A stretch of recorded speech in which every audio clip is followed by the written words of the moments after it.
नमस्कार, बहुत बहुत स्वागत है आप सभी का। आप देख रहे हैं एनएमएफ न्यूज। आपके साथ मैं हूं नम्रता चौधरी और मेरे साथ हैं मेरे सहयोगी रोहित पांडे। और महाराष्ट्र का मुख्यमंत्री कौन होगा, इसे लेकर सवाल लगातार दागे जा रही हैं। जवाब कुछ लोगों के पास है भी, क्योंकि कहा जा रहा है ऑब्वियसली देवेंद्र फडणवीस को बनाया जाएगा, एकनाथ शिंदे को मौका नहीं मिलने वाला।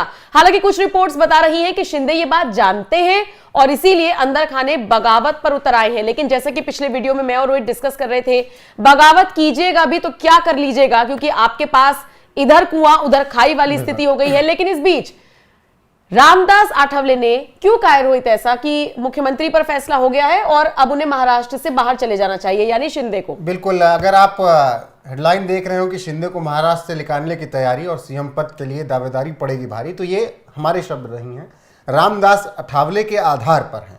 रामदास आठवले केंद्रीय मंत्री हैं मोदी सरकार में और अपने बयानों के लिए सुर्खियों में रहते हैं। कुछ ना कुछ ऐसा बोल ही देते हैं हर वक्त कि उनकी चर्चा करनी जरूरी पड़ जाती है।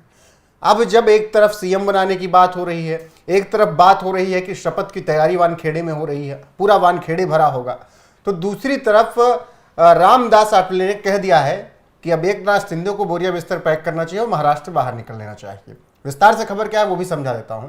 दरअसल एकनाथ शिंदे सीएम बनने की होड़ में तो शामिल थे, इसमें कोई दो राय नहीं है। 57 सीटें लेकर अगर आए हैं तो निश्चित तौर पर दावेदारी पेश कर सकते थे। लेकिन जैसा पहले तय हुआ था अजीत पवार, एकनाथ शिंदे और देवेंद्र फडणवीस और केंद्रीय नेतृत्व के बीच में कि अगर बीजेपी 100 से ज्यादा सीटें लाती है तो वो ही उसी का सीएम होगा, और आखिरकार 130-32 सीटें बीजेपी लेकर आई है, तो अब देवेंद्र फडणवीस सीएम की शपथ लेने के लिए तैयार हैं। डिप्टी सीएम कौन होगा? क्या एकनाथ शिंदे बनेंगे या फिर एकनाथ शिंदे अपने बेटे को बनाएंगे? क्या अजीत पवार को जगह दी जाएगी? गृह मंत्रालय किसको दिया जाएगा? इन सब बातों की चर्चा हो रही है। इसी बीच रामदास आठवले ने कहा है कि देखिए, एकनाथ शिंदे को यहां पर परेशान नहीं होना चाहिए। उन्होंने उनकी भलाई के लिए नम्रता बोला है कि महाराष्ट्र वो तो चाह रहे हैं ना कि वो केंद्र में चले जाएं। वो चाह रहे हैं कि आप केंद्र में जाइए, मोदी जी के साथ काम कीजिए और मोदी जी के साथ आप ऐसा काम कीजिए कि पूरे देश के नेता बनिए, केवल महाराष्ट्र के ही नहीं। तो रामदास आठवले ने तो बहुत अच्छी तरीके से ये बात कही है, लेकिन इसका इन्फ्लुएंस क्या होगा, इसका जवाब शिंदे गुट की तरफ से क्या आएगा, ये अभी से ही आप अंदाजा लगा लीजिए। क्योंकि शिंदे गुट निश्चित तौर पर यही कहेगा कि रामदास आठवले इसलिए कह रहे हैं, उनका तो जनाधार फिलहाल है नहीं महाराष्ट्र में, वो एकनाथ शिंदे को भी महाराष्ट्र से बाहर ले जाकर केंद्र की राजनीति करवाना चाह रहे हैं, और इस वजह से देवेंद्र फडणवीस और बीजेपी यहां पर बढ़ जाएगी और आने वाले वक्त में बहुमत के साथ सत्ता हासिल कर सकती है, फिर हम लोगों की जरूरत नहीं पड़ेगी। ऐसा दावा किया जा सकता है। दूसरा दावा यह भी हो सकता है कि एकनाथ शिंदे जो कि उप मुख्यमंत्री शायद ना बने, वो अपने बेटे को सीएम डिप्टी सीएम बना सकते हैं और उसके बाद वो बेफिक्र होकर आ सकते हैं केंद्र। तो मुझे लगता है नम्रता, जो रामदास आठवले ने बात कही है वो गलत वे में भले लोग ले जाएं, लेकिन उन्होंने फायदे की बात कही है। उन्होंने एकनाथ शिंदे को इशारा दे दिया है कि आप केंद्र की राजनीति कीजिए और बेटे को महाराष्ट्र की राजनीति में एक्टिव कीजिए। उसके पीछे का कारण क्या है? अगर एकनाथ शिंदे का लड़का महाराष्ट्र में राजनीति में सक्रिय होता है तो ये सबसे ज्यादा बड़ी टेंशन होंगे उद्धव ठाकरे के लिए, क्योंकि उद्धव ठाकरे अपने बेटे आदित्य ठाकरे के प्रोजेक्ट कर रहे हैं भविष्य में सीएम पद के लिए, महाराष्ट्र की राजनीति में सबसे बड़ा नाम बनने के लिए।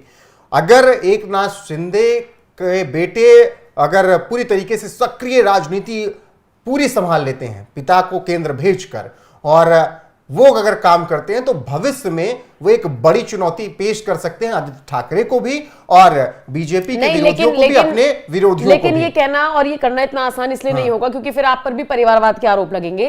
और दूसरी बात, जैसे देवेंद्र फडणवीस के लिए कही गई थी कि उनको कब महाराष्ट्र से बाहर लेकर जाया जाएगा, कब उनको केंद्र की राजनीति कराई जाएगी, देवेंद्र फडणवीस कभी भी इच्छुक नहीं हुए। और मुझे नहीं लगता कि एकनाथ शिंदे भी केंद्र की मुझे नहीं लगता कि वो महाराष्ट्र से निकलना चाहेंगे। लेकिन हाँ, इतना जरूर है कि मुख्यमंत्री पद पर तो उनको फिर से आसीन नहीं कराया जा रहा, ये तो तय है। लेकिन आपने एक बहुत अच्छी बात पहले भी कही थी, और वो ये कि डिप्टी सीएम बनकर एकनाथ शिंदे का कोई फायदा नहीं। फिर आप गृह मंत्रालय अगर आपको मिलता है तो ज्यादा बेनिफिशियरी आपके लिए रहेगा। मुझे लगता है कि आप डिप्टी सीएम से बेहतर है कि गृह मंत्रालय मांग लीजिए, और गृह मंत्रालय मुझे लग रहा है कि आराम से मिल भी जाएगा। 57 सीटें कम नहीं होती हैं, आप पर सत्ता टिकी है वहां। सेकंड लार्जेस्ट पार्टी होगी, सेकंड लार्जेस्ट पार्टी है। आपने वो इतिहास है जब पहला चुनाव आप लड़ रहे हैं भाई, पहला चुनाव एकनाथ शिंदे लड़ रहे हैं और उसमें 50+ का स्कोर कर देना, ठीक है बीजेपी का सहयोग था, 50+ का स्कोर अपनी पहली इनिंग में खेल देना इस तरीके से, ये काबिले तारीफ है। और मुझे लगता है कि गृह विभाग पर आपका हक बनता है और गृह विभाग की जिम्मेदारी आप संभाल लेते हैं। और अगर उप मुख्यमंत्री भी आप बनेंगे तो उसके साथ भी आपको गृह विभाग ही मिलेगा, मुझे जहां तक लगता है।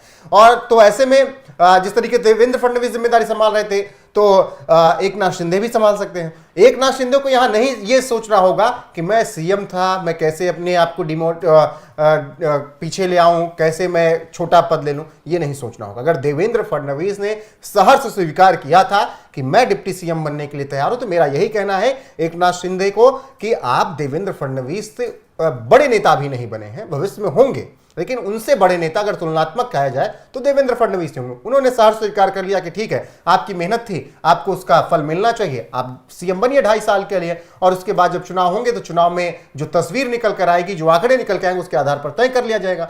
और 2024 में भी देखिए, देवेंद्र फडणवीस की मैं तारीफ यहां करना चाहूंगा। 24 में जब नतीजे नहीं आए लोकसभा चुनाव में, देवेंद्र फडणवीस ने कहा शिंदे साहब मेरा इस्तीफा ले लीजिए, मुझे नहीं काम करना है, अब मतलब डिप्टी सीएम नहीं रहना, मुझे काम करना है विधानसभा के लिए। उस वक्त भी देवेंद्र फडणवीस ने बड़ा दिल दिखाया कि अगर मैं नहीं जिता पाया बीजेपी को, अपने गठबंधन को, तो मेरा हक नहीं है इस इतने बड़े पद पर बैठे रहने का। उनका बड़े दिल का अंदाजा तो आप इसी से लगाइए ना कि आप मुख्यमंत्री हैं और आपको फिर डिप्टी का पोस्ट दे दी गई। अब लेकिन आपने सहर्ष स्वीकार कर लिया उसको। लेकिन अब उनकी परीक्षा मत लीजिए कि हर बार वो बड़ा दिल दिखाएं और हर बार अब उनकी परीक्षा लेनी भी नहीं चाहिए। बिल्कुल, मुझे अब तो जनता भी एक्सपेक्ट कर रही है, उनकी वाइफ को भी हमने सुना।